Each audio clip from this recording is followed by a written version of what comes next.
hi hello నమస్తే welcome to నేటి రాత్రి నేను మీ శివసుబ్రహ్మణ్యం ఎప్పుడెప్పుడా అని ఎదురు చూస్తున్న హరిహర వీరమల్లు సినిమా మొత్తానికైతే రిలీజ్ అయింది మనం ఇప్పుడే ప్రీమియర్ షో కూడా చూడడం జరిగింది మొత్తానికైతే సినిమా ఎలా ఉంది దీంట్లో పాజిటివ్స్ ఏంటిది నెగటివ్స్ ఏంటిది మరి మనం చూసుకున్నట్లయితే ఫ్యాన్స్ కూడా చాలా మంది ఫ్యాన్స్ కూడా డిసప్పాయింట్ అయినారు ఎందుకంటే ఇన్ని సంవత్సరాల తర్వాత పవన్ కళ్యాణ్ గారి సినిమా వస్తుందన్నప్పుడు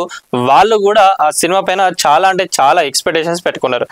మరి ఇంత డీలే అయిందని సినిమా ఇంత తొందరగా రిలీజ్ చేశారా లేదా ఏదో నామకే వాస్తే చెయ్యాలా అన్నట్లుగానే ఆ సినిమా మాత్రం ఉంది దీంట్లో మనం మాట్లాడుకుంటే హార్డ్లీ ఒక 3 to 4 పాజిటివ్స్ ఈ సినిమాలోనే ఉంటుంది మిగతాదంతా కూడా అసలు ఎందుకు తీసిండ్రు ఇంత ల్యాగ్గా ఎందుకు పెట్టిండ్రు పార్ట్ 1 లోనే కన్క్లూడ్ లేనప్పుడు పార్ట్ 2 ఎందుకు తీసిన అనే విధంగా ఉంటుంది సో మనం సినిమా గురించి మాట్లాడుకుంటే చాలా సంవత్సరాల తర్వాత పవన్ కళ్యాణ్ గారిని బిగ్ స్క్రీన్ పైన చూస్తున్నాం ఇదొక పాజిటివ్ ఫ్యాన్స్ కి కూడా ఇదొక చాలా ఎనర్జీని ఇచ్చే విషయం సరే మరి ఇన్ని సంవత్సరాల నుంచి షూటింగ్ చేస్తున్నారు పోస్ట్ పోన్ అవ్వకుండా వచ్చిందని అన్నారు కదా మరి ఆ లెవెల్లో గ్రాఫిక్స్ కానివ్వండి యాక్టింగ్ కానివ్వండి అడ్వెంచర్ కానివ్వండి మ్యూజిక్ కానివ్వండి సాంగ్స్ ఏది చూసుకున్నా కూడా మనం అనుకున్నంత లెవెల్లో అయితే మూవీ ఇయ్యలేకపోయింది సినిమాలో ఇంకొన్ని పాజిటివ్స్ ఏంటంటే టైటిల్ కార్డ్ కానివ్వండి అట్లనే పవన్ కళ్యాణ్ గారి ఎంట్రీ కానివ్వండి ఇంకా కొన్ని డైలాగ్స్ ఇంకోటి మనం చూసుకున్నట్లయితే సెకండ్ హాఫ్ లో ఒక 5 minutes సీన్ ఉంటుంది అది ఆ ఒక్క సీనే సినిమా మొత్తంలో మీకు ఇంట్రెస్టింగ్ ఉంటుంది జర కొంచెం గూస్ బంప్స్ అనిపిస్తుంది నిజంగా మొఘల్స్ మన హిందూస్ని కానివ్వండి మన భారతదేశంలో ఇంత అరాచకాలు చేశారా ఏందనేది ఒక పాయింట్ మాత్రం ఈ సినిమా నుంచి ప్రతి ఒక్కరికి అర్థమవుతుంది సో ఈ పాయింట్స్ ఏవైతే ఉన్నాయో మెయిన్గా ఈ 3 points టైటిల్ కానివ్వండి హీరో ఎంట్రీ కానివ్వండి అట్లనే కీరవాణి గారి మ్యూజిక్ దానివల్ల సినిమాకి కొంచెం ప్రాణం పోసిందని చెప్పి 100% చెప్పవచ్చు నిజంగా డైరెక్షన్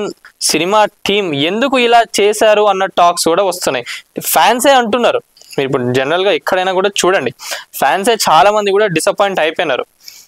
పార్ట్ 1 లోనే ప్రాపర్ కన్క్లూడ్ ఇయ్యనప్పుడు మళ్ళీ పార్ట్ 2 ఎందుకు అని చెప్పి కూడా అంటున్నారు సరే అట్లీస్ట్ పార్ట్ 1 లోనైనా సినిమాకి సంబంధించి కొంచెం కన్క్లూజన్ సో అండ్ సో జరిగింది అంట సో మళ్ళీ దీనికి సంబంధించి అట్లేమన్నా ఇచ్చారా అన్నట్లు కూడా ఏం లేదు దీనిలో పార్ట్ 1 లో మనకు అర్థమయ్యేటట్టుగా కూడా ఏమి ఇవ్వలేదు సో ఆ డైరెక్షన్ కానివ్వండి దాంట్లో కొంచెం సినిమా కొంచెం తడబడింది సో ఓవరాల్ గా అయితే Harihara Veeramallu cinema just 1 time watch మరి ఇప్పుడు పార్ట్ 1 లో జరిగిన మిస్టేక్స్ ఏవైతే ఉన్నాయో వీటన్నిటిని కూడా పార్ట్ 2 లో జర సరిదిద్దుకోండి ఎందుకంటే ఫ్యాన్స్ కూడా చాలా మంది కూడా హ్యూజ్ ఎక్స్పెక్టేషన్స్ తోని ఉన్నారు మళ్ళీ ఇప్పుడు మనం చూసుకున్నట్లయితే ప్రీమియర్ షోస్ కూడా ఇచ్చిండ్రు అదంతా మీకు పైసా వసూలు అవుతుంది కానీ ఎంత పైసలు అయితే పెట్టిండ్రో ఆ సాటిస్ఫాక్షన్ అనేది ఫ్యాన్స్ కి ఆడియన్స్ కి కూడా రావాలి జర పార్ట్ 2 లో మీరు ఇట్లాంటి మిస్టేక్స్ చేయకుండా గ్రాఫిక్స్ కానివ్వండి విఎఫ్ఎక్స్ కానివ్వండి అవన్నీ కూడా ఏమేమైతే డ్రాబ్యాక్స్ పార్ట్ 1 లో ఉన్నాయో పార్ట్ 2 లో అవన్నీ జరగకుండా చూడండి సో ప్రతి ఒక్కరికి కూడా డిఫరెంట్ వ్యూస్ ఉంటాయి మీకు ఎవరైతే హరిహర వీరమల్లు సినిమా చూసారో మీకు ఎలా అనిపించిందో మీరు ప్రతి ఒక్కరు కూడా కామెంట్స్ రూపంలో తెలపండి